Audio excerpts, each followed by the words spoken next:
up, guys? Thanks so much for clicking on the video. My name is Leah, and let's recap the final part of the reunion, part 2 of Real Housewives of Atlanta. This is season 15, episode 18, so let's get into it. All right, y'all, so before we get into it, we're going to get a little spicy, just a little, and the two spicy topics we're going to talk about is Drew opening up for Tamar, as well as it looked like Kenya going to court with that man. Ugh. But first spicy topic, Tamar. So Tamar is doing a Love and War tour. If you don't know, Tamar has I think it was her first album, which was Love and War. I don't keep up with Tamar Braxton, but I will say the Love and War album is good. There's like at least 4 or 5 songs in that album that, like, if they come up on the radio, I'm belting them out. Tamar is saying she get on my nerves, and I think she's an insufferable person. But when I tell you that lady is talented, she is talented. So I think Tamar posted this actually the day after the reunion, or actually on the night of the reunion, of the last part of the reunion. And she said this: someone tell hashtag Drew Sidora to call me. I want her to open up for me at hashtag Love and War Tour 10 in Atlanta. I'm rooting for her. It is crazy that it's been 10 years since she released Love and War. And I guess Drew saw it, when I guess she did see it, and she co-tweeted what Tamar has sent out, and she said, at Tamar Braxton, girl, I'm in. So although I'm not really a fan of Drew's music, that doesn't mean she doesn't deserve to shine, because there are people out there who actually enjoy her content. So I think this is a wonderful opportunity for her, especially after this reunion, and we gonna talk about it, but good for her. Our next topic and our final topic in the spicy corner is Kenya Moore versus that man of hers. Ugh. But this is coming from Radar Online, and if you would like to read it for yourself, I'll drop the link below so you can read it for yourself. So it says this: RHOA star Kenya Moore forced to face off with ex Mark Daly in court as he demands she be found in contempt. So it says the Real Housewives of Atlanta star Kenya Moore will be forced to see with her soon-to-be ex-husband, Mark Daly, after being ordered to try and hash out their differences privately, RadarOnline.com has learned. The decision came only weeks after Mark accused Kenya of breaching their custody deal in their nasty divorce. According to the court documents obtained by RadarOnline.com, the exes have been informed they are required to appear for an October 6th mediation. The judge noted that the appearance and participation of all parties is required at the scheduled mediation session. However, Mark, who lives in New York, could appear via telephone if his lawyer appears in court. The judge said it appears. The judge says that it appears that in the interest of the parties to try and resolve their issues by attending another mediation. The past mediation ended with Mark accusing Kenya of refusing to execute a partial settlement they reached. She denied the deal was never finalized. The two were supposed to have a trial in their divorce, but it has been held up. The judge now wants them to try a mediation before a trial takes place. As RadarOnline.com first reported in July, Daly asked the court to find Moore in contempt of court for allegedly violating the court order when she allowed their 4-year-old daughter to be near a neophyte on RHOA. Moore has primary custody of their 4-year-old daughter, with Daly having visitation. As part of their previous custody battle prior to the divorce, Daly tried to keep their daughter on the Bravo show. Moore opposed the request, claiming her contract for RHOA requires her to share all aspects of her life on the show. The judge ended up siding with the reality star and ordering Brooklyn can appear on the show. He noted that there was no evidence that Moore would put their daughter in an inappropriate situation. However, the judge did rule that Kenya shall notify Mark of any opportunity where the minor will appear on camera and shall advise Mark of the content of the appearance. The minor child will only be involved in opportunities that are age appropriate. Daly argued Marlo let Brooklyn. My bad, y'all. Daly argued Moore let Brooklyn near her co-star Marlo Hampton when she attempted to kick down Moore's hotel door. The child was sleeping inside the room when Hampton went off. The scene was featured on the recent episode of Real Housewives of Atlanta. He also claimed Moore filmed a pizza commercial without informing him of the deal. In addition, Daly said that Moore refused to cooperate with in-person visits. He said he has only talked to Brooklyn twice in June, despite his repeated requests for FaceTime calls. Moore fired back at those allegations. She claimed to have notified her ex about the pizza ad. In regard to the Hampton incident, she said Brooklyn was asleep and was never aware of the incident. She refuted Daly claims she was blocking him from communicating with their child. Moore, mother and father have established scheduled times daily to call the child. In an attempt to create issues, father began to erratically change the time that he wanted to call on a whim. He did this for purposes of attempting to create an issue. Mother has implored father to be consistent with calls, which he refused to do so. Nevertheless, father has been random in his behavior, unwilling to stick to the established schedule. Her mentions read. Moore accused Daly of having seen his child twice in 2 years. She said 2 times he did was because she flew Brooklyn out to New York. In his failed attempt to have this court and the public believe otherwise, the evidence will show that father is simply a FaceTime father who is inconsistent with even talking to his child at best. More emotion mentions. This case is ongoing. Here's my thoughts. Mark don't bit more care about having a relationship with Brooklyn. It shows in his actions. And I believe what Kenya said when she's in that article where she's like, he hasn't seen his kid in 2 years. Like in person in 2 years and probably 2 years on the phone. Like if Mark really cared about building a relationship with Brooklyn, he would be consistent. Even if he didn't want to physically see her, he would like, and I mean physically, I mean like in person, then he would still be on the phone if he wanted to build some type of relationship with her, but he doesn't. And this whole situation about them being in court is only because he's trying to find ways to hurt Kenya. And I believe it's because Mark is the type of man where it's like, I don't like you, but I didn't want you to leave me. You were supposed to stay in this marriage with me and just be miserable together, and you were supposed to be my punching bag. Because you can tell that Mark doesn't like Kenya. And it's like, you're weird. Mark is a psycho, and he's weird because it's like, why would you marry someone that you really did not like? Kenya was all in. Kenya thought she had met the man of her dreams. Like let her tell it when you listen to the Carlos King interview. And it's like, you just met somebody you wanted to, like, I don't know. Like, he is a weirdo to me. Like, that stuff right there is weird. Because there's no way I'm being around, like being up in a relationship with someone I genuinely do not like. I'm not wasting that time nor that energy.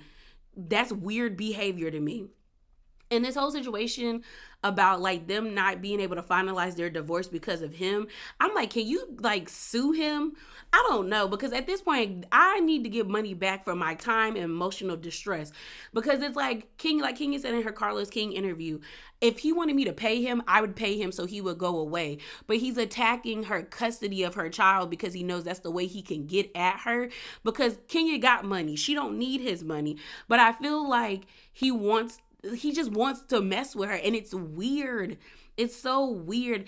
And on top of that, it's like all of a sudden now, because you're filming a show, you want to cause issues so you can have more control over what Brooklyn can do and how she's shown on the show, because you know I think he's fearful that Kenya is going to treat him the same way he treated her when it comes to Brooklyn being a part of a reality show. I just feel like at this point, let it go. Let go and let God, because I can't. And I know she ready to be divorced, because I'm ready for her to be divorced so she can really move on, because that man is weird. All right, y'all. So let's get into this review. I apologize in advance if I'm all over the place or if I forget anything. It has been a week for me. It's been a lot going on right now. But I didn't want to get too far behind. So let's get into it. So the episode opens up where it left off, where we got not Ralph and Courtney, but Drew and Courtney going back and forth.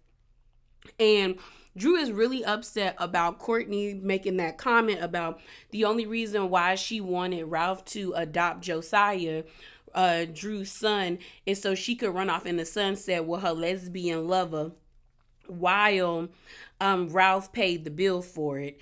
And or foot the bill for it. And so Drew is going off. She calling Courtney an unverifiable bitch. She's like, you're gonna have to pay for the things that you said to my son.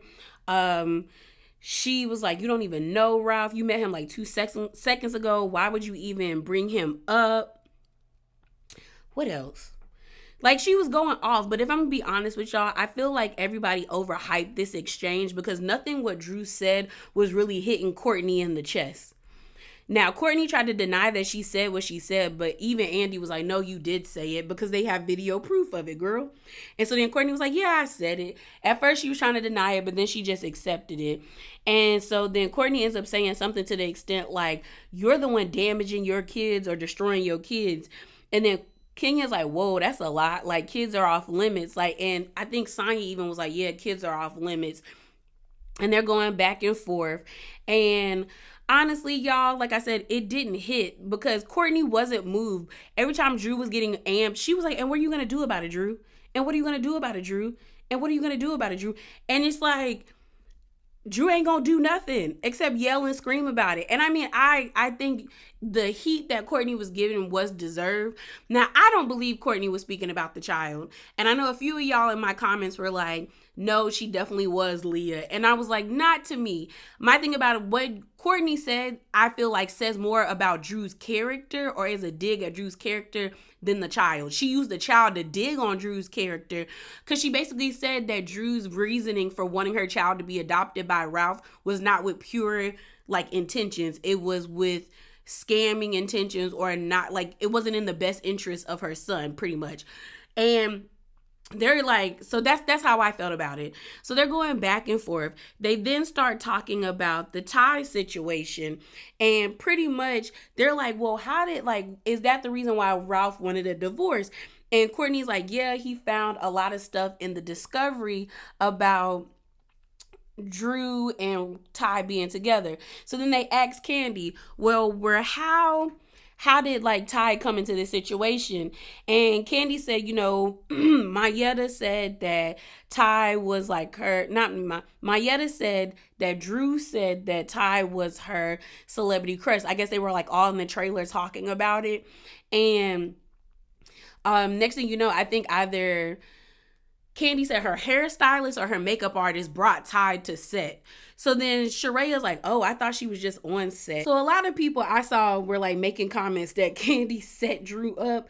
But I was like, you can't be set up unless you are gullible enough to take the bait. Now, do I believe Candy set Drew up? No, because it's kind of come out from people that live in Atlanta that it's kind of been known that like Drew and Ty, like they've been messing around. So I say allegedly because I don't live in Atlanta, but it's kind of given that, you know what I mean? It's kind of given that, like, yeah, they knew each other and they've kind of been close. And do I care about Drew potentially like cheating on her husband? No, get your lick back. Like at this point, get your lick back, girl. So I think it cuts to commercial, or either, I can't remember the order, either with the whole situation between Allison. Oh, that was afterwards when Allison and Courtney got into it. And Ralph was, I guess, getting like, you know, it looked like he was getting a Beijing put on him, but he was getting a shape up or whatever. And Courtney was like leaving because they were done filming her set for that day. And Allison walks by the dressing room and she says something. She like mean mugged the mess out of Ralph. And she said something to Courtney, and her and Courtney started going back and forth about it. And I think Courtney called her a bitch, and then Allison was like, oh, I thought you said you didn't use that word. And then Courtney was like, well, I do now. And I'm not gonna lie, I had to give Courtney a point. Because Allison didn't know what to say after that. Because Courtney was like, I do now. Now, if they were to get into a fight, do I think Allison could take Courtney? Sure. Allison will probably flip and dip Courtney like it's no tomorrow. But I was just like, girl, she got you there. So then Andy comes out his dressing room and like they kind of separate them and everything like calms down. So we get back onto the stage and we start talking about Sonya and her miscarriage that she had unfortunately. And she talks about how all the ladies were there for her, but she was most disappointed about Kenya because she thought Kenya would be there for her more, because she was like, she put it in the group text that she had a miscarriage. She talked about how, like, she thought she was about to die. She thought she almost was going to lose her life. And Kenya never reached out or anything. And she was just kind of like, I was disappointed because I thought we were cool. And then that's when Sonya brings up that she feels like on TV, her and Kenya are good, but when she tries to build a relationship outside of the show, Kenya doesn't put in any effort. And what I'm going to tell you, Sonya, is you just gonna have to deal with the fact that people are not going to want to get close to you or build a connection with you if you're friends with Marlo. Kenya don't want to say it, but I would give her more props if she would just say, I don't want to be your friend because I don't like Marlo. She has done this in me where I don't trust her, and I don't trust people that associate and want to be around her. And Sonya has to deal with that, and Kenya just needs to say that. I mean, what they have going on between them is not that big of a deal. Like, their beef isn't that big of a deal, but it's just like, I think Sonya wants to be friends with Kenya, but Kenya has like pretty much drawn a line in the sand where she's just like, girl, if you untether yourself to Marlo, then we good. But that's the thing, Sonya wants to be cool with everybody, but she does not know how to play the fence. She does not know how to straddle the fence. When the girls are arguing, you don't get into it. You just be quiet and be on mute. And if you're asked a question, you give your thoughts. But if Kenya and Candy both feel like Sonya is always sticking up for Marlo and Sheree, and she never sees what they do wrong, but always sees what Kenya and Candy do wrong. And it's like, if you're gonna be neutral, neutrality means you see it from both angles. And most of the time, I don't think Sonya does, but I do think Sonya needs to get over the fact that her and Kenya are not gonna be cool. I think she wants that relationship, but Kenya, like I said, drew a line in the sand and was like, you cool with her, I'm cool over here. And that's just what it is. But I do believe if the roles were reversed and Kenya had talked about having a miscarriage and Sonya didn't reach out in the manner in which Kenya wanted, she would be on the stage saying she was disappointed in Sonya too. Like, they're kind of the same person in that regard with the way that they are passive aggressive. But it's just like, at this point, let it go, girl. So then they start talking about like the charity event and how the whole situation with Sheree and Marlo and them not wanting to raise their paddles because Kenya was the one that was like doing the auctioning. It's just stupid. It's stupid. I mean, at the end of the day, if the money was given, the money was given. Is there reasonings for not wanting to participate because Kenya was doing it? It's stupid. Yeah, but it is what it is at this point. It is what it is at this point. So then we move on to this question that a lot of people were talking about online, where it was like another charade. Like, you know how I think they said Kenya had given a question, and then Sheree did the same thing and gave a question where she was pretty much like, it's time for Candy to sit this one out because she's never around and she doesn't really show any aspects of her life. And then Sheree said something about like, yeah, they always bring me back to spicing it up. Let me tell you something. Sheree is lame to me. And the question was lame, but it came from a lame person. To say that Candy hasn't shown enough of her life or she guards her life is not true, because we've seen too much of Candy's life. You got her mama arguing with her husband, her daughter potentially not liking her husband. She didn't have babies on the show. We seen her group drama. We saw her first boyfriend get unalived, I think at a club. Like, we went on side, but she had to deal with that. She had her deadbeat baby daddy Block on the show. You have Mama Joyce trying to fight her husband, fight her friends. We got old lady. It's like Candy has shown different aspects of her life, and I think that's why people think she's boring, because it's like there's nothing new for her to show because she's shown everything. So for Sheree to be like, you don't show enough, and then to be like, well, they bring me back to spicing up the show, you don't add spice. You're bland, ma'am. Like, when you first came on the scene, it was cute because it was like, oh my gosh, Sheree. It was like the newness of you being around doesn't hit. And it's like, you have this issue with Candy. And don't get me wrong, I'm not saying Candy is, what's the word? without blame in this situation, because I do think Kandi be doing too much. She recently just did that spoof about Sheree when they went to Africa and the bone doctor was telling her she was going to be alone for the rest of her life and because she too old. And then next thing you know, Kandi spoofed in when Sheree was sitting at the table on the phone with Tyrone last episode crying about that man leaving her. And it's like, Kandi has done things. Like, did I think that was kind of out of pocket? Yeah. Did I think it was funny? Yeah.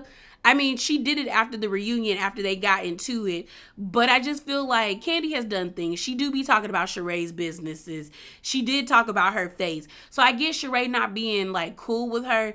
But if you're going to argue with somebody, argue with facts, not emotions. Argue with facts and not emotions. So they run back the Marlo conversation about her nephews. And honestly, I don't want to talk about this no more, so I'm going to just say this. Marlo wanted a moment with Kandi, and to go about it this way was very in poor taste. Now, I've said people can be triggered by anything. A lot of people will say it be the smallest things that set them off. But I do feel like Marlo's story wasn't consistent. 1 minute you're saying nobody can speak about Kandi or disrespect her or say anything good about to Kandi because she like the godfather of Atlanta. And then the next minute you're like, Kandi didn't do enough for us. And I'm like, what did you want Kandi to do? Did you want her to come to the funeral and sing sing a song? Did you want her to cater the repast? Like, did you want her to pay for the funeral or the casket to put him in the ground? Like, all Kandi had to do or needed to do, if you wanted her to do something, is sing you flowers or a message and say, I'm sorry for your loss and move on. She didn't owe you anything just because that boy worked at her restaurant. So Marlo arguing with Kandi about it was stupid. It was stupid. And then Sonya was trying to make it make sense, but it was like, sis, it doesn't make sense. And I get it, that's your friend, and maybe you see something different. Obviously, she sees something different when it comes to Marlo, and that's her right. People show up differently for other people all the time. But in this instance, I was with Kandi when she said, we have been arguing all this summer about her with me and you. Like, you keep butting in and you supposed to be neutral. And that's the thing, Sonya's not neutral. I would just say, like, you got to be quiet when people be arguing. I know you want to be cool with Kandi and them, but you got to be quiet when people are arguing, sis. Like, Marlo was wrong and you should just let your friend take that L. And then Drew tried to jump in it. And this is when I got real annoyed with Drew. And after this whole, like, what she said to Marlo, I didn't feel any sympathy for her. Because her and Marlo were going back and forth. And Drew said something about all she has is... No, Drew said, like, this should have been a conversation between Kandi and Marlo, not in front of all of us. And Marlo said, girl, hush. Worry about your wife or something about that, or you need a worry about, like, I think she said worried about your marriage. And Drew was like, don't speak about my husband, like, until you get a husband, or something about a husband. And then Marlo came back and was like, you mean get a wife? She said something about get a wife. And then they went back and forth, and then Drew said, all you have is one Birkin and memories, alluding to Marlo being a whore. But it was the whole thing about throwing your husband, the husband you've been on the stage crying about, in somebody's face as like, ooh, get you a husband. Girl, your husband's not anybody that anyone needs to get. He is of no value. He treats you like dog doo-doo. Why would you ever throw that in somebody's face as a dig? I was like, Drew. Marlo ate Drew up. Because Marlo was like, okay. Like, Drew's stuff just didn't hit. It just didn't hit. So then Ralph pops up on this. Ralph pops up on the scene. He pops up on the scene, and it was awkward. He was gaslighting her. Like, but I felt like both of them were playing in our faces. Drew was like crying, but there were no tears coming out her eyes. The face was just scrunched up. Her eyes weren't even like watery. You got Ralph speaking calmly to make Drew look crazy, but it made him more crazy, and it exposed him because everyone was like, girl, we could see right through you. And honestly, if I was Drew, I would have probably punched Ralph in his Adam's apple and then kneed him in his nuts so hard he was choking on his balls if I was her. Because what you're not going to do is play in my face and try to embarrass against me. And that's pretty much what he did. They then both start bringing out receipts on each other to prove that, like, Ralph been cheating. And like I said, I don't really care. I don't care if Drew cheated on Ralph. Like I said, get your lick back, bro. Get your lick back. And so then she got really upset with Ralph because she thought, I don't know why she thought Ralph was gonna come out on the reunion and like take accountability and all this stuff, because she was just like, just admit, like, I was gonna divorce you, but then you wanted to make it a game, and that's why you were running to divorce me and all of this stuff. And it was stupid. It was stupid. They were going back and forth. The ladies on the couch, the only person that really had Drew's back was really Kenya. And then like Sonya later at the end, because Drew ends up getting so upset with arguing with Ralph that she was just like, I'm done. And she gets up and gets off the stage. And I think Sonya went and checked on her. And I think also Mayetta went and checked on her. And while she's in her not confessional, but in her dressing room, she's crying, and Allison is like, why don't you mention the PI? And Drew was like, there's some things I'm just not gonna say on camera, which means I guess she got some real like damaging stuff. And so she's crying, and that also made me realize, like, I'm like, do you really want this to be over? Because like, had it been me, girl, I'm letting everything, is all bets are off. I'm firing shots everywhere. So she's in her, like I said, in her dressing room trying to calm down. While she's in her dressing room, Kenya is giving Ralph the same treatment on stage. Like, she's being real calm and checking Ralph. Like, she got Ralph together. She was like, you let somebody you don't even know come into your marriage. And then Ralph was kind of like, how long were you married? And then Kenya was like, so you're trying to say my marriage didn't count because I was only married for 2 years? And then Ralph was like, no, I'm just saying, like, it's different because we've been married for 8. But he sounded stupid. Kenya got him together because it's like, yeah, why are you letting this person you don't even know? And even if you did know Courtney like that, why are you letting her into your situation where she is causing this much strife and this much turmoil and this much pain for everybody? And more specifically, this much pain for your wife you claim you love and you want everything to work out with. So she gets back on stage. It's awkward. It's so awkward. And then Andy gets up and he switches chairs, and Drew starts singing this new song, and she's singing towards Ralph. And it was some of the most uncomfortable and cringy shit. We just gonna have to be all the way 100. You could tell everybody on that stage was uncomfortable. Even Andy was uncomfortable. It was cringy. And like, she was like, I was just like, why are you singing to this man? Like, if anything, he shouldn't be on the stage. And I'm gonna just tell y'all what I tweeted, because that was the end of the reunion, really. She sang, they did the closing thing, they all did drinks and yada yada yada. So my thoughts for the season, if I had to rate this season, I would give it a D. Yep.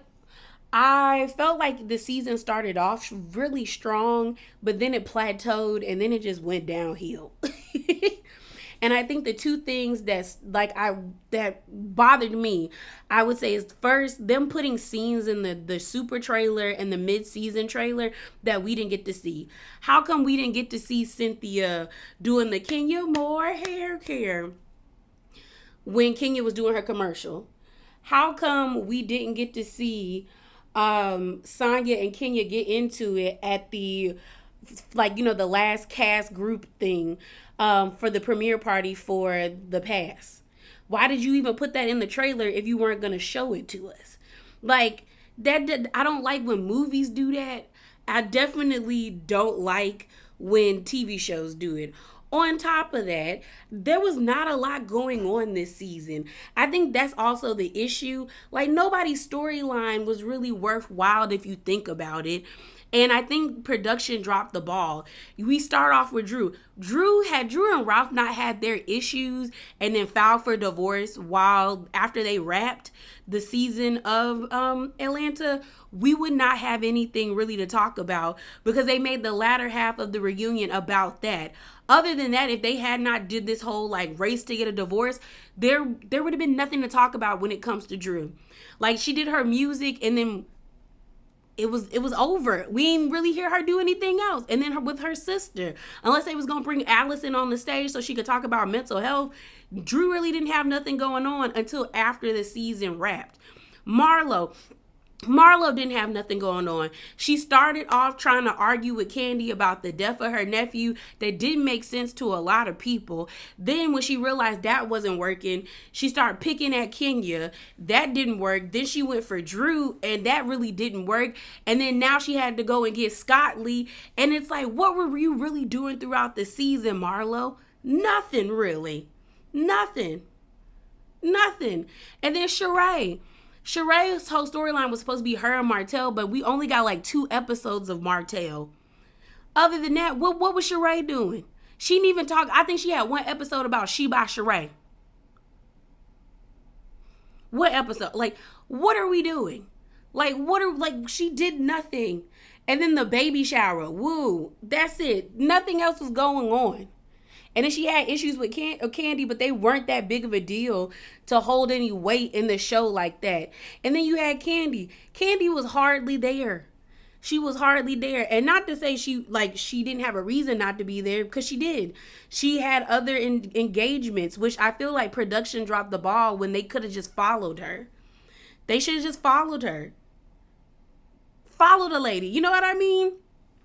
Then you got Kenya, I don't understand why we didn't watch Kenya develop and like create and design her salon.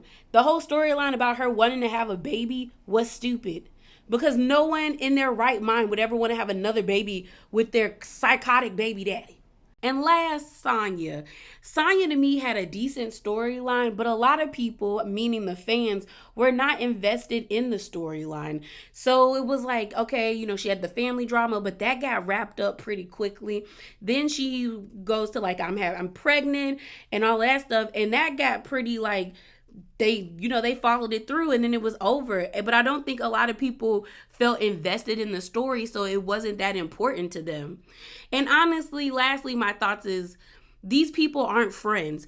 Candy and Kenya are friends, and Sheree and Marlo are friends, because I've seen them post things outside of the show and it doesn't have anything with them showing up to like galas or events or anything dealing with being a part of Bravo or stuff like that. They've been out and about together, like separately but together. You know what I mean? Like Sheree and Marlo together, Candy and Kenya together. We even saw Candy and Kenya go away for Candy's birthday. That was a surprise by Todd.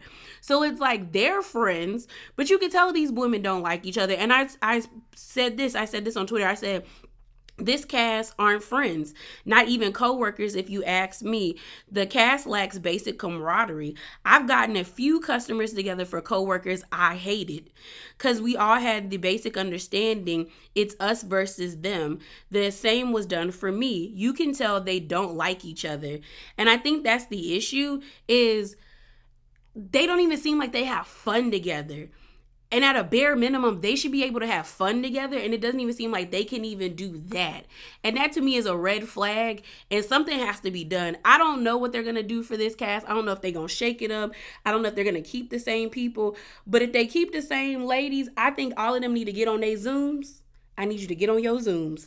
Get on your Zooms and actually like talk about how y'all want this to go, so y'all can keep a check and keep the show going. Because right now, I don't know. Y'all about to get put on the back burner real quick for a lot of people, because a lot of people were not happy about this season.